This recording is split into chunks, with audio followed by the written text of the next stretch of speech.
This is the new Porsche 992 GT3, and it is an absolute weapon.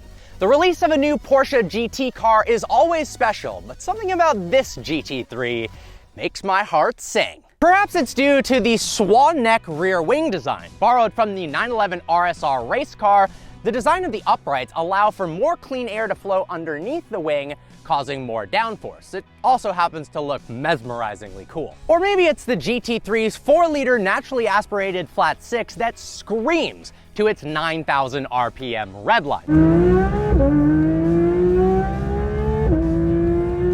Oh yeah, and it also produces 502 horsepower, 346 pound-feet of torque, can rocket from 0 to 60 in just 2.7 seconds, and reach a top speed of 199 miles an hour. By the way, launch control happens at 6,500 RPM. How insane is that? Or maybe it's the fact that the new 992 GT3 can come with either a 6-speed manual, yes, you can row your own gears, or a 7-speed PDK. Truth be told, it's none of those things. It's the thousands of minute differences that add up to one insane package that absolutely dominates its predecessor. Despite weighing the same as the old car and having roughly the same amount of horsepower, the new GT3 can lap the Nürburgring in 7 minutes and 55 seconds. That's 17 seconds faster than the previous generation GT3. That also happens to be faster than the Porsche 918 hypercar.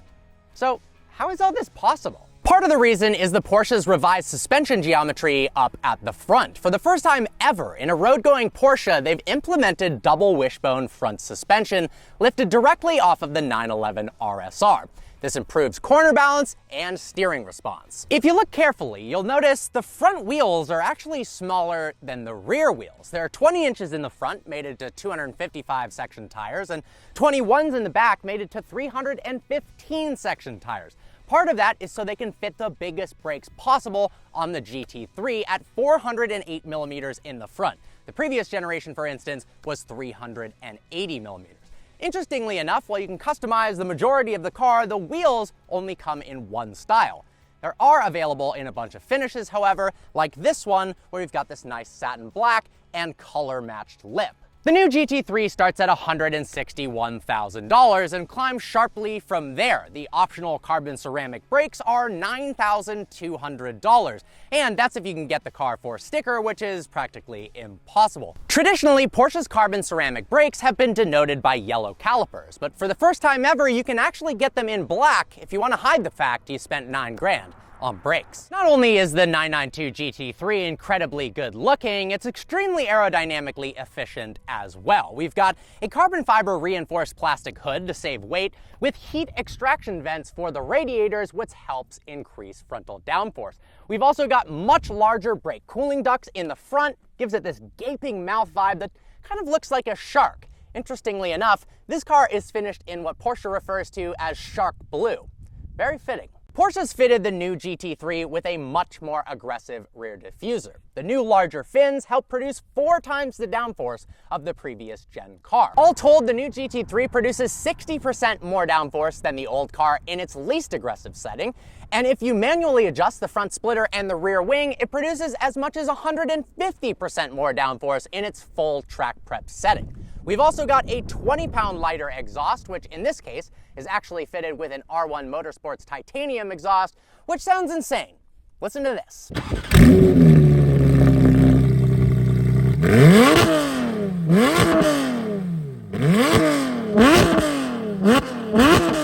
The interior of the new 992 feels incredibly high quality. It's simple but extremely driver-focused and has this fit and finish that only Porsche is capable with a supercar. Seriously, it feels modernized for the current generation, but still has those bits of analogness that we know and love. For instance, it's got an analog tachometer. In a world of digitalized instrument clusters, it's really cool to see an actual tachometer in the car. Now, there are some digital screens to the side, which we'll talk more about, but I really, really like that. You'll also notice that there's no seats in the back. That's to save 22 pounds over the standard 992. We've also got thinner carpet to save 2 pounds. The windows itself are thinner to save 10 pounds. You'll notice weight savings is a huge theme in the 992 GT3. Let's go ahead and fire up that flat 6, shall we? Turn this little key of sorts to the left of the steering wheel. I say key because it's this permanent unit to the left of the steering wheel. This is the actual key, which is color matched, which is really nice. Go ahead and fire it up. Ooh, and it comes to life. Now, something I figured out, despite the fact that it does have a rev limiter when you are in park, only lets you rev to 3,500 RPM. If you want to rev the car for your friends, go ahead and put it in drive with your foot on the brake. And if we hold both paddles, it actually puts it into neutral, and we can rev it all the way up to 7,000 RPM. That sounds insane. These are the optional $5,900 carbon fiber sports seats. They look fantastic. They hold you in place really well. You don't have to opt for them, but they do spruce up the interior quite a bit. There are a couple places to store things. We've got a little glove box here. We've got a small amount of storage right here. We've got some USB-C chargers, so on and so forth. We even have a cup holder in a GT3. How crazy is that? Now you can actually remove this and put in a different storage unit if you don't want a cup holder, but I really like that. You'll notice the engine shut off for a little bit. That's because it's got automatic stop-start. I hate that. Porsche, why do you do that? I get it, to increase fuel economy a tiny bit, but nobody wants that whatsoever. Now, the main star of the show is the transmission. It's actually available in both a 6-speed manual and a 7-speed PDK. Personally, I'd go for the manual transmission. Porsche says the take rate for the 991 generation GT3 was 70% manuals for North America. 70% of people chose manual. That's pretty awesome. This one's got the PDK, it's crazy fast, and the car's gonna lap the track faster, but I'd personally take the manual. Now, to put the car in gear, put your foot on the brake, click this button on the top of the shifter, and slide it into drive. You can push it over into manual mode, and you can actually do manual mode with the stock itself, or via the paddles right here. We've got a multitude of drive modes to choose from. We're in normal mode right now. Turn this little dial, put it into sport mode. That's gonna go ahead and customize the display, give you sportier throttle response, steering, suspension, etc. Then we can twist it one more time for track mode. If we click the button in the center of that dial, you can actually customize the individual modes. But enough talking and just sitting here. Let's take this thing out on the road. Well, I can't think of a better way to start off the driving portion of this review than by doing a 6,500 RPM launch control. Floor the brake, floor the gas.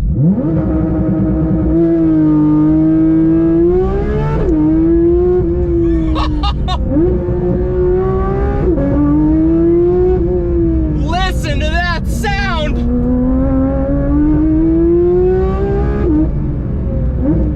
The 992 GT3 is an absolute monster in the canyons, and it sounds so damn good.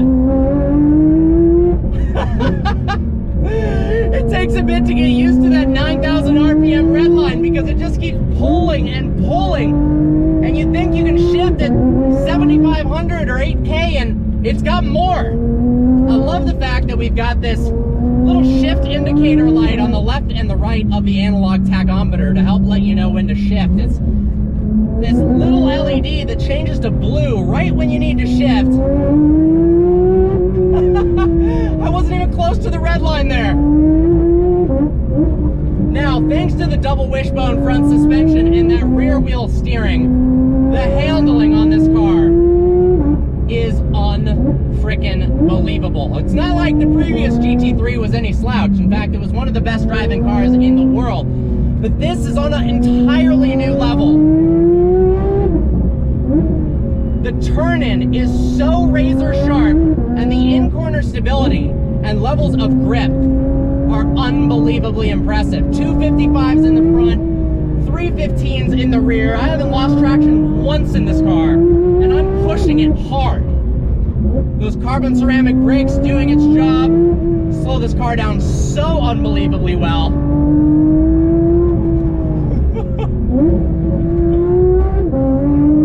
I'm sorry, that sound is just so intoxicating.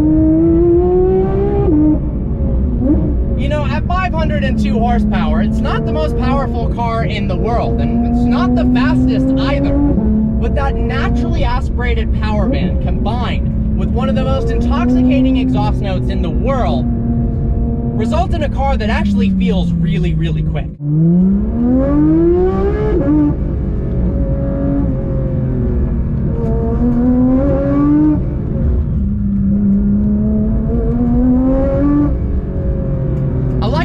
that you can also shift with the gear lever here on the right to kind of pretend that you're in a manual when your friend pulls up in his 6-speed manual GT3 and you cry yourself to sleep while you bought a PDK. Only kidding. Honestly, the PDK is so good in this thing that while I pick the manual, you cannot go wrong. And it does give you that little bit of extra focus on the road or the track. So not only are you shifting faster, but with that little bit of extra attention, you're going around the track much faster, for sure. I mean, this is a car you can push lap after lap after lap and then drive home, go to the grocery store, all in one day, and then repeat that 7 days a week. Now, it's not the best daily driver in the world, but you do have a fair amount of storage space. The front trunk is relatively large, and because we don't have those rear seats, you can put a ton of stuff behind these carbon fiber bucket seats, particularly if you don't opt for that aftermarket roll cage.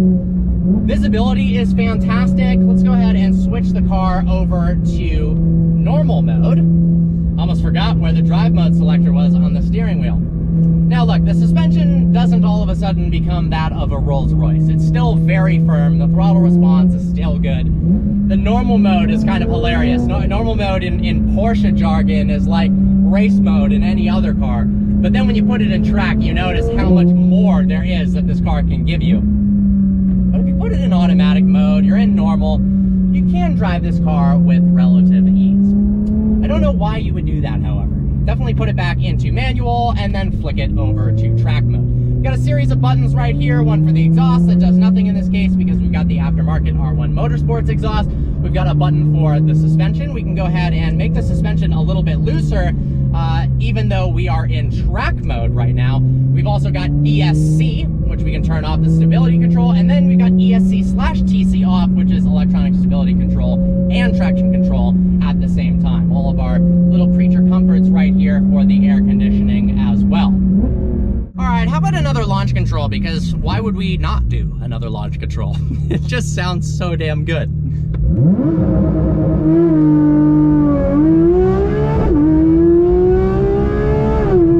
Oh my God.